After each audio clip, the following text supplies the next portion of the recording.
ആരെയും വേദനിപ്പിക്കണമെന്ന് ഉദ്ദേശിച്ചിട്ടില്ല. അല്ലെങ്കിൽ തന്നെ ഒരു ഉറുമ്പ് കടിക്കുന്ന വേദനയില്ലേ, അത് തിരികെ സഹിച്ചെന്തരാണ്? നഷ്ടപ്പെടുന്നതാണെങ്കിൽ വെറും ഒരു തുള്ളി ചോര, ഒരു തുള്ളിയൊന്നും ഇല്ല, അരത്തുള്ളിയൊക്കെയാണ് നഷ്ടപ്പെടുന്നത്. ഈ അരത്തുള്ളി ചോര വെച്ച് നിങ്ങൾ എന്തിനു കാണിക്കാനാണ്?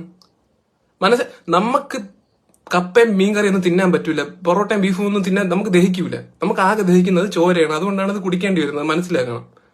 വേറെ ഏതൊരു ജീവിയും കൊല്ലുന്നതിന് മുമ്പ് നിങ്ങൾ ഒന്ന് ആലോചിക്കും, കൊല്ലണോ, ഒരു ജീവനല്ലേ എന്നൊക്കെ ആലോചിക്കും. നമ്മളെ കാര്യത്തിൽ മാത്രം അതൊന്നുമില്ല.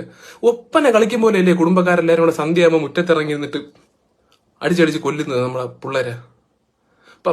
എന്നിട്ട് നമ്മളെ കൊല്ലാൻ വേണ്ടി മാത്രം ഒരു പ്രത്യേക ടെന്നീസ് ബാറ്റും ഡിസൈൻ ചെയ്ത് നീയൊക്കെ.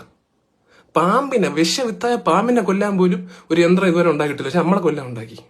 പിന്നെ പാമ്പ് വീട്ടിൽ കയറിയാലും അതിഥി എന്നും പറഞ്ഞ് അതിനെ ഒന്നും മനസ്സ് വിഷമിപ്പിക്കാതെ എവിടെയും കൊണ്ട് തുറന്നു വിടും. നമ്മളെ കാര്യത്തിൽ എന്തുകൊണ്ട് അങ്ങനെ ചെയ്തുകൂടാ? നമ്മളെ കാണുമ്പോൾ നിനക്കൊരു പിടിച്ചിട്ട് ഒരു ഡപ്പിയിടത്ത് അടച്ചിട്ട് വല്ല പോത്തിനെ വളർത്തുന്നിടത്ത് അങ്ങനെ ഉണ്ടാക്കിയാൽ നമ്മൾ അതിന്റെ ചോരയും കുടിച്ച് അവിടെ കിടക്കൂലേ? നമ്മളെ ഇഷ്ടമല്ലേ അല്ലേ? നമ്മളെ മൂളിപ്പാട്ട് പാടുന്ന ഒന്നും ഇഷ്ടമല്ല. നമ്മൾ എന്തോ ഇടയ്ക്ക് ചില ഡിസീസുകൾ പരത്തി പോകാറുണ്ട് അറിയാതെ, മാരകമായ ഡിസീസ് ആയിരിക്കും ചിലപ്പോൾ. അതിപ്പോ മനുഷ്യന്മാര് പരത്തുന്നില്ലേ? കോവിഡ് പോലത്തെ അസുഖങ്ങൾ മനുഷ്യന്മാരല്ലേ വരുത്തിയത്? എന്നിട്ട് അവരെ നിങ്ങൾ ടെന്നീസ് ബാറ്റിനെ അടിച്ച് കൊന്ന? ഇല്ലല്ലോ. കണ്ണിൽ ചോര വേണം, നീ കുടിക്കാനല്ല, അല്ല